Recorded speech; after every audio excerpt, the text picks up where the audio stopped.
Hi viewers, இன்னைக்கு நம்ம சேனலில் 16 வெஜிடபிள் ஃப்ரை ரெசிபிஸ் பார்க்க போகிறோம். இது பர்ஃபெக்ட் சைட் டிஷ்ஷாக இருக்கும் லஞ்சுக்கு. அதே சமயம் நீங்கள் லஞ்ச் பாக்ஸாக கட்டிட்டு போகிறதுக்கும் இந்த ரெசிபிஸ் நீங்கள் ட்ரை பண்ணலாம். சாப்பாட்டுக்கு தொட்டு சாப்பிட்றதுக்கு 16 வகையான ரெசிபிஸ் உங்கள் கூட நான் ஷேர் பண்ண போகிறேன். ட்ரை கலர் ஃப்ரை, பீன்ஸ் பருப்பு ஃப்ரை, வாழைத்தண்டு ஃப்ரை, உருளைக்கிழங்கு ஃப்ரை, பாலக்கீரை ஃப்ரை, வெண்டைக்காய் ஃப்ரை, வெங்காயம் தக்காளி சேர்த்தது, ப்ரொக்கோலி ஃப்ரை, கோவக்காய் ஃப்ரை, பீட்ரூட் ஃப்ரை, வெண்டைக்காய் ஃப்ரை, வெங்காயம் தக்காளி சேர்க்காம, சுரக்காய் ஃப்ரை, கருணக்கிழங்கு ஃப்ரை, கேப்சிகம் ஃப்ரை, கோவக்காய் ஃப்ரை, வெங்காயம் தக்காளி சேர்த்தது, கேரட் ஃப்ரை, காலிஃப்ளவர் ஃப்ரை. இதே மாதிரி 3 ரெசிபிஸ் நம்மளோட சேனலில் ஆல்ரெடி போஸ்ட் பண்ணியிருக்கேன். பாவக்காய் ஃப்ரை, சேப்பக்கிழங்கு ஃப்ரை, பெரிய கத்திரிக்காய் ஃப்ரை. கீழே டிஸ்கிரிப்ஷன் பாக்ஸில் லிங்க் கொடுக்குறேன், அதையும் ட்ரை பண்ணி பாருங்கள். முதல் ரெசிபி ட்ரை கலர் ஃப்ரை எப்படி பண்ணுறதுன்னு பார்க்கலாம். ஒரு கடாயில் 20 ml போல் எண்ணெய் சேர்த்துக்கிட்டு கூடவே கடுகு கருவேப்பிலை தாளிச்சக்கப்புறம் வேக வச்சிருக்கிற 1 கப் அளவுக்கு கேரட், 1 கப் அளவுக்கு உருளைக்கிழங்கு, 1/2 கப் அளவுக்கு பீன்ஸ் இதெல்லாமே சேர்த்து நல்லா வதங்கினக்கப்புறம் 1/2 ஸ்பூன் போல் உப்பு சேர்த்துக்கோங்க. இப்போது நம்ம சீக்ரெட் இன்க்ரீடியன்ட் பருப்பு பொடி சேர்த்துக்கோங்க. இதில் நீங்கள் பருப்பு பொடி இந்த ஃப்ரையில் சேர்த்துக்கிறதுனால தனி டேஸ்ட் கூடும். ஒரு வாட்டி செஞ்சு பாருங்கள். அவ்வளோதான், ட்ரை கலர் ஃப்ரை ரெடி ஆயிடுச்சு. இந்த ரெசிபி ட்ரை பண்ணிவிட்டு எப்படி இருந்ததுன்னு எனக்கு கமெண்ட் பாக்ஸில் கமெண்ட் பண்ணுங்கள். அடுத்து நம்ம பீன்ஸ் பருப்பு ஃப்ரை எப்படி பண்ணுறதுன்னு பார்க்கலாம். பீன்ஸ் பருப்பு ஃப்ரை பண்ணுறதுக்கு முதல்ல ஒரு கடாயில் 20 ml போல் எண்ணெய் சேர்த்துக்கிட்டு 1/2 ஸ்பூன் போல் சீரகம் சேர்த்துக்கோங்க. அடுத்து வேக வச்ச பீன்ஸ் 1 கப் அளவுக்கு எடுத்துக்கிட்டேன். அதையும் சேர்த்துக்கிட்டு கூடவே 1/2 ஸ்பூன் உப்பு, 1/2 ஸ்பூன் காரத்தூள் சேர்த்துக்கிட்டு நல்லா வதக்கிக்கணும். அடுத்து துவரம் பருப்பு வேக வச்சுருக்கேன், அதையும் நம்ம சேர்த்துக்கணும். 2 நிமிஷம் போல் வேக வச்சிங்கன்னா அவ்வளோதான், சிம்பிள் அண்ட் ஈஸியான பீன்ஸ் பருப்பு ஃப்ரை ரெடி ஆயிடுச்சு. அடுத்து வாழைத்தண்டு ஃப்ரை எப்படி பண்ணுறதுன்னு பார்க்கலாம். ஒரு கடாயில் 20 ml போல் எண்ணெய் சேர்த்துக்கிட்டு கூடவே கொஞ்சமாக கருவேப்பிலை, 1/4 ஸ்பூன் கடுகு, 1/4 ஸ்பூன் உளுந்து, 1/4 ஸ்பூன் கடலைப்பருப்பு, 1 பச்சை மிளகா பொடிசாக கட் பண்ணிக்கிட்டது, கூடவே 1 வெங்காயம் பொடிசாக கட் பண்ணிக்கிட்டதும் சேர்த்துக்கிட்டேன். எல்லாமே நல்லா வதங்கினக்கப்புறம் 1/4 ஸ்பூன் உப்பு, 1/4 ஸ்பூன் மஞ்சத்தூள் சேர்த்துக்கிட்டு கட் பண்ணி வச்சுருக்கிற வாழைத்தண்டு பீசஸ் சேர்த்துக்கிட்டேன். நான் இன்றைக்கி 1 கப் அளவுக்கு வாழைத்தண்டு கட் பண்ண பீசஸ் எடுத்துக்கிட்டேன். கொஞ்சமாக தண்ணி சேர்த்துக்கிட்டு மூடி போட்டு வேக வச்சுக்கணும். வாழைத்தண்டு வேகினக்கப்புறம் சிறுபருப்பு வேக வச்சுருக்கேன் 1 கப் அளவுக்கு, அதையும் சேர்த்துக்கிட்டு கூடவே 1/2 கப் அளவுக்கு தேங்காய் துருவல் சேர்த்துக்கிட்டு நல்லா கலந்து விட்டுக்கோங்க. லாஸ்ட்டில் கொத்தமல்லி சேர்த்துக்கிட்டிங்கன்னா வாழைத்தண்டு ஃப்ரை ரெடி ஆயிடுச்சு. அடுத்து உருளைக்கிழங்கு ஃப்ரை எப்படி பண்ணுறதுன்னு பார்க்கலாம். இது ஒரு சிம்பிள் ரெசிபி. முதல்ல ஒரு கடாயில் 30 ml போல் எண்ணெய் சேர்த்துக்கிட்டு கூடவே 2லேருந்து 3 பல் பூண்டு தோலோடு சேர்த்துக்கணும். அடுத்து பொடிசாக கட் பண்ணி வச்சுருக்கிற உருளைக்கிழங்கு பீசஸ் சேர்த்துக்கிறேன். 10 நிமிஷம் போல் விடாமல் வதக்கிக்கிட்டிங்கன்னா உருளைக்கிழங்கெல்லாம் நல்லா ஃப்ரை ஆகிட்டு வந்துடும். ஃப்ரையான உருளைக்கிழங்கு ஒரு பவுலில் சேர்த்துக்கிட்டு உப்பு காரம் தேவையானது சேர்த்துக்கிட்டிங்கன்னா உருளைக்கிழங்கு ஃப்ரை ரெடி ஆகிடும். அடுத்து பாலக்கீரை ஃப்ரை எப்படி பண்ணுறதுன்னு பார்க்கலாம். ஒரு கடாயில் 10 ml போல் எண்ணெய் சேர்த்துக்கிட்டு 1 வெங்காயம் பொடிசாக கட் பண்ணிக்கிட்டதும் சேர்த்துக்கோங்க. கூடவே 5லேருந்து 6 பல் பூண்டு சின்னதாக கட் பண்ணிக்கிட்டு அதையும் சேர்த்துக்கோங்க. அடுத்து பாலக்கீரை நல்ல பொடிசாக கட் பண்ணிக்கிட்டது 1 கட்டு சேர்த்துக்கிட்டேன். கூடவே 1/4 ஸ்பூன் உப்பு, 1/4 ஸ்பூன் மிளகுத்தூள் சேர்த்துக்கிட்டு நல்லா வதக்கிக்கோங்க. கீரைக்கு எப்போவுமே உப்பு ரொம்ப கம்மியாக தான் தேவைப்படும். கொஞ்சமாக தண்ணி சேர்த்துக்கிட்டு மூடி போட்டு நல்லா வேக வச்சுக்கோங்க. அவ்வளோதான், பாலக்கீரை ஃப்ரை ரெடி ஆகிடும். அடுத்து வெண்டைக்காய் ஃப்ரை எப்படி செய்கிறதுன்னு பார்க்கலாம்.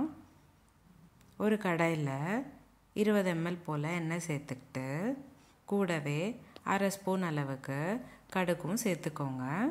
கடுகு நல்லா பொரிஞ்சு வந்தக்கப்புறம் அடுத்ததாக நம்ம ஒரு பெரிய வெங்காயம் பொடிசாக கட் பண்ணிக்கிட்டது சேர்த்துக்கணும்.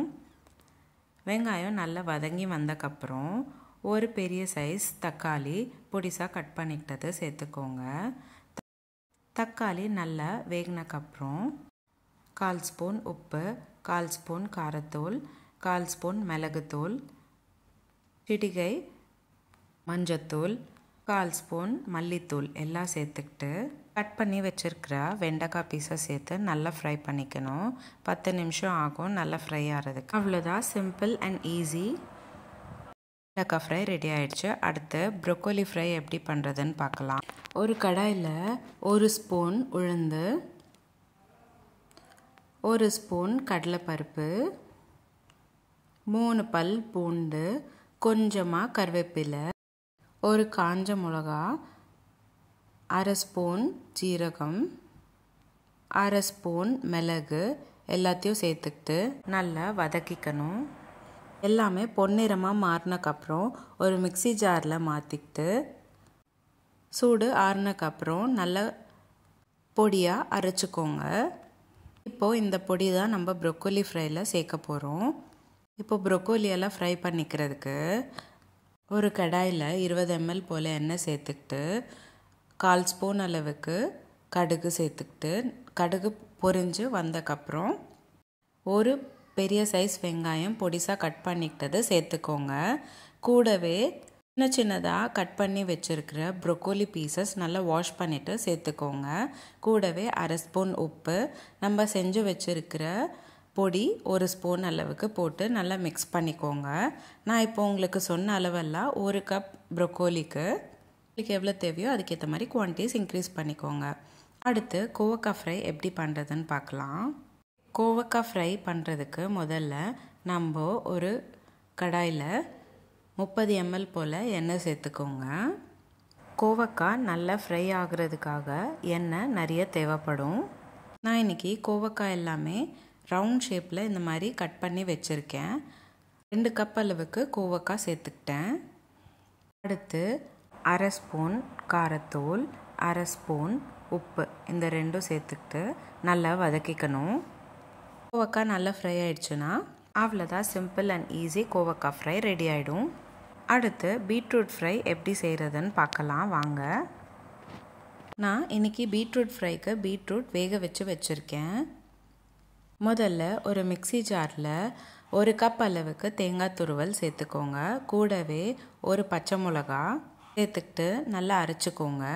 அடுத்து ஒரு கடாயில் 10 ml போல் எண்ணெய் சேர்த்துக்கோங்க. அரை ஸ்பூன் அளவுக்கு கடுகு சேர்த்துக்கிட்டு கடுகு நல்லா பொரிஞ்சு வந்தக்கப்புறம் கொஞ்சமாக கருவேப்பிலையும் சேர்த்துக்கோங்க. அடுத்து ஒரு வெங்காயம் பொடிசாக கட் பண்ணிக்கிட்டது சேர்த்துக்கணும். வெங்காயம் நல்லா வதங்கினக்கப்புறம் வேக வச்சுருக்கிற பீட்ரூட்டை சேர்த்துக்கிட்டு கூடவே 1 கப் அளவுக்கு நம்ம தேங்காயும் பச்சை மிளகா அரைச்சி வச்சுருக்கிறதையும் சேர்த்துக்கணும். அடுத்து அரை ஸ்பூன் உப்பு சேர்த்துக்கிட்டு நல்லா கலந்து விட்டுக்கோங்க. லாஸ்ட்டில் கொஞ்சமாக கொத்தமல்லி தூவிக்கோங்க. பீட்ரூட் ஃப்ரை ரெடி ஆகிடும். நம்ம இன்னொரு வகை வெண்டைக்காய் ஃப்ரை பார்க்க போகிறோம். வெங்காயம் சேர்க்காமல் வெண்டைக்காய் ஃப்ரை எப்படி பண்ணுறதுன்னு இப்போ நான் காமிக்க போகிறேன். இந்த வெண்டைக்காய் ஃப்ரை ரொம்ப கிறிஸ்பியாக இருக்கும். பசங்க ரொம்ப விரும்பி சாப்பிடுவாங்க. முதல்ல ஒரு கடாயில் 25 ml போல் எண்ணெய் சேர்த்துக்கிட்டு 2 கப் அளவுக்கு வெண்டைக்காய் சேர்த்துக்கிட்டு நல்லா வதக்கிக்கணும். வெண்டைக்காய் நல்ல கிறிஸ்பியாக மாறினக்கப்புறம் தான் நம்ம அரை ஸ்பூன் அளவுக்கு காரத்தூள், அரை ஸ்பூன் அளவுக்கு உப்பு சேர்த்துக்கிட்டு நல்லா மிக்ஸ் பண்ணிக்கணும். அவ்வளோதான், கிறிஸ்பியான வெண்டைக்காய் ஃப்ரை ரெடி ஆகிடும். கண்டிப்பாக இந்த ரெசிபி ஒரு வாட்டி ட்ரை பண்ணி பாருங்கள் வீட்டில். அடுத்து சுரக்காய் ஃப்ரை எப்படி பண்ணுறதுன்னு பார்க்கலாம். நீர் சம்மந்தப்பட்ட காய் சாப்பிட்ணுன்னு நினைக்கிறப்போ நீங்கள் இந்த ரெசிபி கண்டிப்பாக ட்ரை பண்ணி பாருங்கள். சம்மரில் இந்த ரெசிபி பர்ஃபெக்டாக இருக்கும். 20 ml போல் எண்ணெய் சேர்த்துக்கோங்க கடாயில். கூடவே அரை ஸ்பூன் அளவுக்கு கடுகு சேர்த்துக்கிட்டு கடுகு நல்லா பொரிஞ்சு வந்தக்கப்புறம் கொஞ்சமாக கருவேப்பிலை சேர்த்துக்கிட்டு நல்லா வதக்கிக்கோங்க. அடுத்து 2 பெரிய சைஸ் வெங்காயம் நல்ல பொடிசாக கட் பண்ணிக்கிட்டதை சேர்த்துக்கணும். நல்ல பொன்னிறமாக மாற வரைக்கும் வதக்கிக்கோங்க. 2லேருந்து 3 பல் பூண்டு கூடவே சேர்த்துக்கோங்க. அடுத்து 3 பெரிய சைஸ் தக்காளி பொடிசாக கட் பண்ணிக்கிட்டதும் சேர்த்துக்கோங்க. தக்காளி சேர்த்தக்கப்புறம் நல்லா வதக்கிக்கணும். இப்போது அடுத்து நம்ம சுரக்காய் சேர்த்துக்கணும். 1 கப் அளவுக்கு சுரக்காய் சின்ன சின்ன க்யூப்ஸாக கட் பண்ணி வச்சுருக்கேன். அதை இப்போது நான் சேர்த்துக்கிறேன். 2 நிமிஷம் போல் விடாமல் வதக்கிக்கணும். அடுத்து 1/4 ஸ்பூன் அளவுக்கு மஞ்சத்தூள், 1 ஸ்பூன் அளவுக்கு காரத்தூள், 3/4 ஸ்பூன் அளவுக்கு உப்பு, இது எல்லாத்தையும் சேர்த்து நல்லா கலந்து விட்டுக்கோங்க. 2 நிமிஷம் போல் நல்லா வதக்கிட்டே இருந்தீங்கன்னா சுரக்காய் கொஞ்சம் சாஃப்டாக டெக்ஸ்சர் மாறிட்டு வரும். அந்த டைமில் நம்ம 1 கப் அளவுக்கு தண்ணி சேர்த்துக்கிட்டு வேக வச்சுக்கணும். ஒரு வாட்டி நல்லா கலந்து விட்டுட்டு மூடி போட்டு வேக வச்சுக்கோங்க. 5 நிமிஷம் போல் வேக வச்சிங்கன்னா சுரக்காயெலாம் நல்லா சாஃப்டாக வெந்திருக்கும். லாஸ்ட்டில் கொஞ்சமாக கொத்தமல்லி இலை தூவிக்கிட்டு நல்லா கலந்து விட்டுக்கோங்க. அவ்வளோதான், சிம்பிள் அண்ட் ஈஸியான சுரக்காய் ஃப்ரை ரெடி ஆயிடுச்சு. அடுத்து நம்ம கருணக்கிழங்கு ஃப்ரை எப்படி செய்கிறதுன்னு பார்க்கலாம். நிறைய ஆயில் சேர்க்காமல் எப்படி பண்ணுறதுன்னு தான் நான் இன்றைக்கி வீடியோவில் காமிக்க போகிறேன். முதல்ல கருணக்கிழங்கு நல்லா வாஷ் பண்ணிவிட்டு உப்பு காரம் தேவையானது சேர்த்துக்கிட்டு கொஞ்சமாக தண்ணியும் சேர்த்துக்கிட்டு குக்கரில் நல்லா வேக வச்சுக்கணும். வேக வச்சக்கப்புறம் கருணக்கிழங்கு இந்த மாதிரி சாஃப்டாக வெந்துடும். இப்போது வெந்திருக்கிற கருணக்கிழங்கு எல்லாமே தோசைக்கல் மேலே சேர்த்துக்கிட்டு நல்லா வேக வச்சுக்கணும். 2 பக்கமும் நல்லா திருப்பி விட்டுக்கிட்டே வேக வச்சுக்கணும். அவ்வளோதான், சிம்பிள் அண்ட் ஈஸியான கருணக்கிழங்கு ஃப்ரை ரெடி ஆகிடும். இந்த ரெசிபி சின்னவங்கலேருந்து பெரியவங்க விரும்பி சாப்பிடுவாங்க. கண்டிப்பாக ட்ரை பண்ணி பாருங்கள். அடுத்து கேப்சிகம் பெப்பர் ஃப்ரை எப்படி பண்ணுறதுன்னு பார்க்கலாம். இந்த ரெசிபி கொஞ்சம் ஸ்பைசியான ரெசிபி. ஒரு கடாயில் 1/2 ஸ்பூன் ஜீரகம், 1/2 ஸ்பூன் உளுந்து, 1/2 ஸ்பூன் கடலைப்பருப்பு, 1/2 ஸ்பூன் மிளகு, இது எல்லாத்தையும் சேர்த்து நல்லா வதக்கிக்கோங்க. அடுத்து மிக்ஸி ஜாரில் நல்லா ஆறினக்கப்புறம் சேர்த்துக்கிட்டு நல்லா பவுடராக அரைச்சிக்கணும். அடுத்து ஒரு கடாயில் 10 ml போல் எண்ணெய் சேர்த்துக்கிட்டு கூடவே ஒரு வெங்காயம் பொடிசாக கட் பண்ணிக்கிட்டதும் சேர்த்துக்கோங்க. அடுத்து 3 கேப்சிகம் நல்லா ஸ்லைஸ் பண்ணி வச்சுக்கிட்டேன், அதையும் சேர்த்துக்கிட்டு கூடவே 1/2 ஸ்பூன் உப்பு சேர்த்துக்கிட்டு நல்லா வேக வச்சுக்கணும். கேப்சிகம் நல்லா வேகினக்கப்புறம் நம்ம செஞ்சு வச்சுருக்கிற பவுடர் சேர்த்துக்கிட்டு 2 நிமிஷம் போல் நல்லா கலந்து விட்டிங்கன்னா கேப்சிகம் பெப்பர் ஃப்ரை ரெடி ஆகிடும். அடுத்து கோவக்காய் ஃப்ரை வெங்காயம் தக்காளி சேர்த்துக்கிட்டு எப்படி பண்ணுறதுன்னு பார்க்கலாம். முதல்ல ஒரு கடாயில் 10 ml போல் எண்ணெய் சேர்த்துக்கோங்க. அடுத்து 1/4 ஸ்பூன் அளவுக்கு கடுகு சேர்த்துக்கணும். கடுகு நல்லா பொரிஞ்சு வந்தக்கப்புறம் கொஞ்சமாக கருவேப்பிலையும் சேர்த்துக்கணும். அடுத்து ஒரு பெரிய சைஸ் வெங்காயம் பொடிசாக கட் பண்ணிக்கிட்டது சேர்த்துக்கிட்டேன். வெங்காயம் நல்லா வதங்கினக்கப்புறம் ஒரு பெரிய சைஸ் தக்காளியும் சேர்த்துக்கிட்டேன்.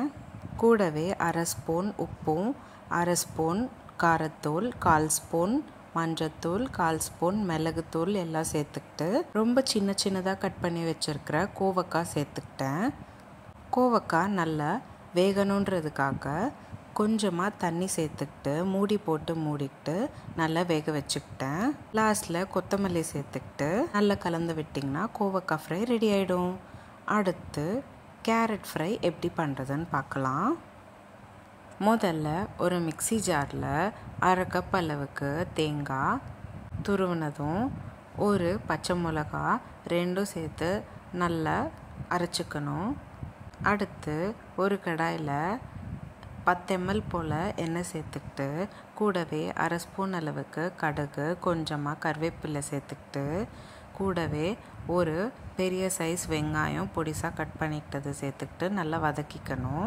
வெங்காயம் நல்லா வதங்கினக்கப்புறம் வேக வச்சுருக்கிற கேரட் சேர்த்துக்கிட்டு கூடவே நம்ம அரைச்சி வச்சுருக்கிற தேங்காயும் சேர்த்துக்கிட்டு நல்லா கலந்து விட்டிங்கன்னா கேரட் ஃப்ரை ரெடி ஆகிடும். அடுத்து காலிஃப்ளவர் ஃப்ரை எப்படி பண்ணுறதுன்னு பார்க்கலாம். இது ரொம்பவே சிம்பிளான ரெசிபி. பசங்க ரொம்ப விரும்பி சாப்பிடுவாங்க. ட்ரை பண்ணி பாருங்கள். ஒரு கடாயில் தேவையான எண்ணெய் சேர்த்துக்கிட்டு நல்லா வாஷ் பண்ணி சின்ன சின்ன பீசஸாக கட் பண்ணி வச்சுருக்கிற காலிஃப்ளவர் பீசஸை சேர்த்துக்கணும். முடிஞ்சால் டீப் ஃப்ரை கூட செஞ்சுக்கோங்க. காலிஃப்ளவர் நல்லா பொரிஞ்சக்கப்புறம் 1/4 ஸ்பூன் உப்பும் 1/4 ஸ்பூன் காரத்தூள் சேர்த்து நல்லா மிக்ஸ் பண்ணிக்கோங்க. நீங்கள் எவ்வளோக்கு அவ்வளோ ஃப்ரை பண்ணுறீங்களோ காலிஃப்ளவர் அவ்வளோ டேஸ்ட்டாக இருக்கும். அவ்வளோதான், காலிஃப்ளவர் ஃப்ரை ரெடி ஆகிடுச்சு.